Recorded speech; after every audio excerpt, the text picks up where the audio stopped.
Hello everyone. I know many of you find difficulty in solving matching headings question in your IELTS reading section. But I have got your back. In today's lesson, I am first going to take you through the question type. We'll understand the question type, its format, what a question looks like. Next, I'm going to help you with 5 golden tips that will surely help you to crack this question type. At the end, I have got a practice question for you to solve. So, what are you waiting for? Get your notepad and pen ready as we are going to solve matching headings in IELTS reading.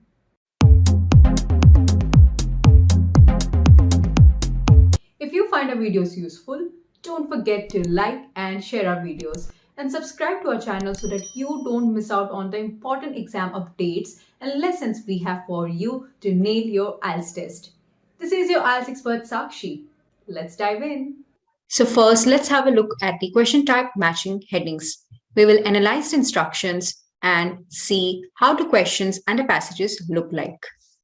So you can see a set of passages on your left and the instructions and a list of headings on your right.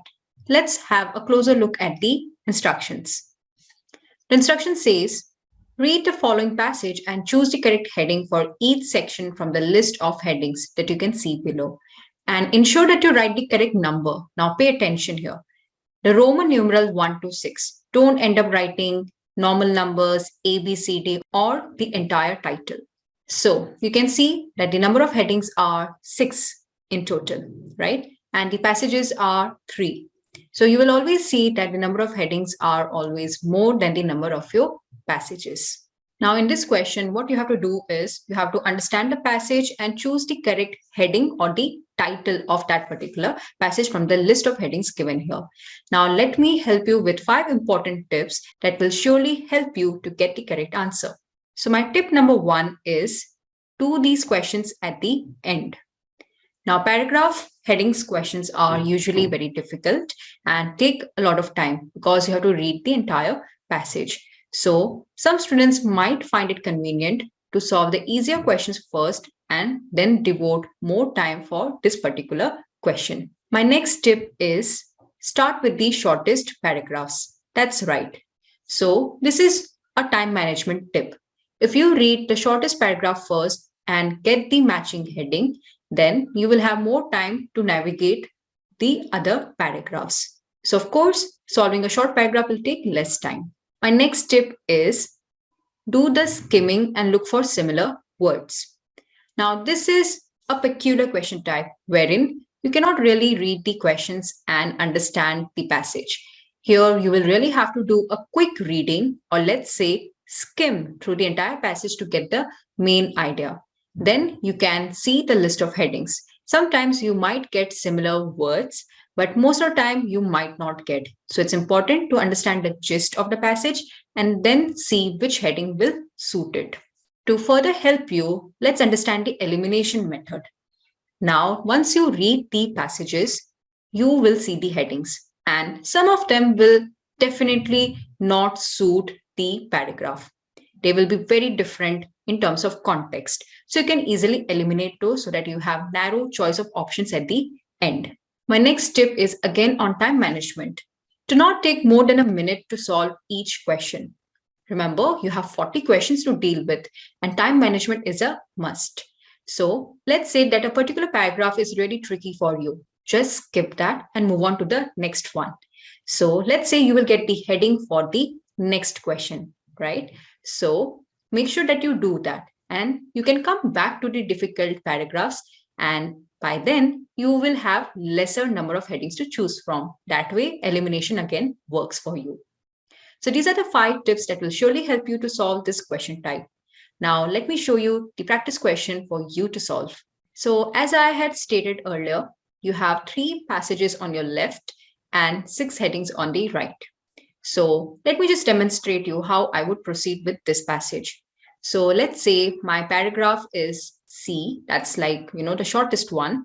So I can quickly skim through this particular para and I can see that here they're talking about true paper being invented in China, right?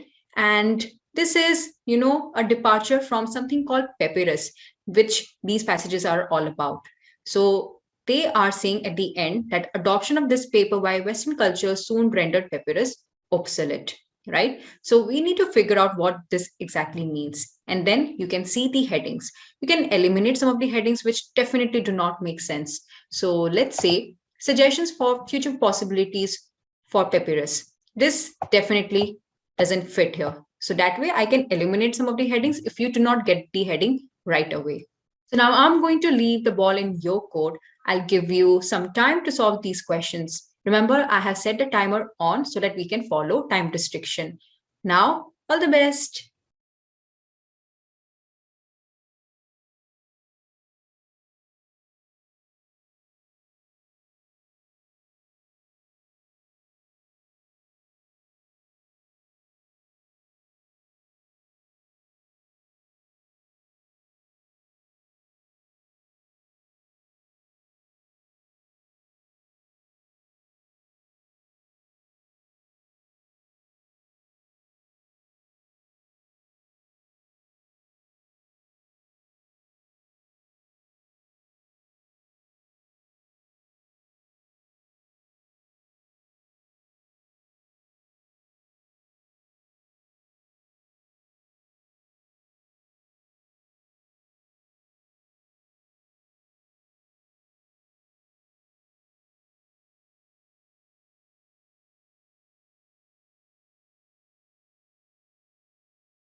So that's the end of your practice session. Now let's see the answers and you can let me know how many answers you have got right.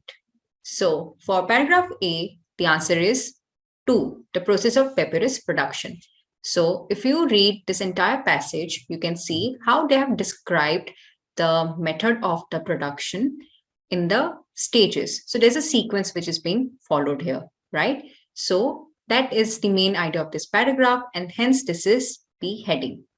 For paragraph B, the answer is 5. The use of papyrus for a range of purposes. So you can see how they have mentioned it is used for boat construction, making ropes, sails, baskets, and also it acts as a source of food. So that's the answer. And lastly, paragraph C is 3. The decline of papyrus use. Now here, one vocabulary word might have confused you. So let's understand how we derive this answer. So in this passage, they are talking about true paper being invented in China, right? And papyrus was replaced with true paper at some point in the future. So the last sentence says, adoption of this paper by Western cultures soon rendered papyrus obsolete, right? So the papyrus was no longer in use, all right? So that's what it means. Hence, our heading is decline of papyrus use.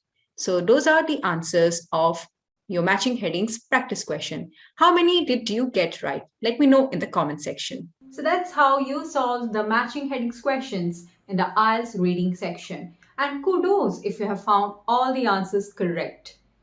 Did you find our tips useful? Let us know in the comment section. I'm pretty sure that if you apply them in your next reading practice, you will nail your reading test like a pro.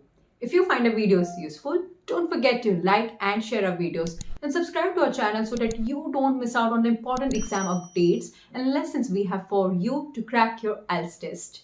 Don't forget to follow our Instagram channel as well. This is your IELTS expert Sakshi signing off.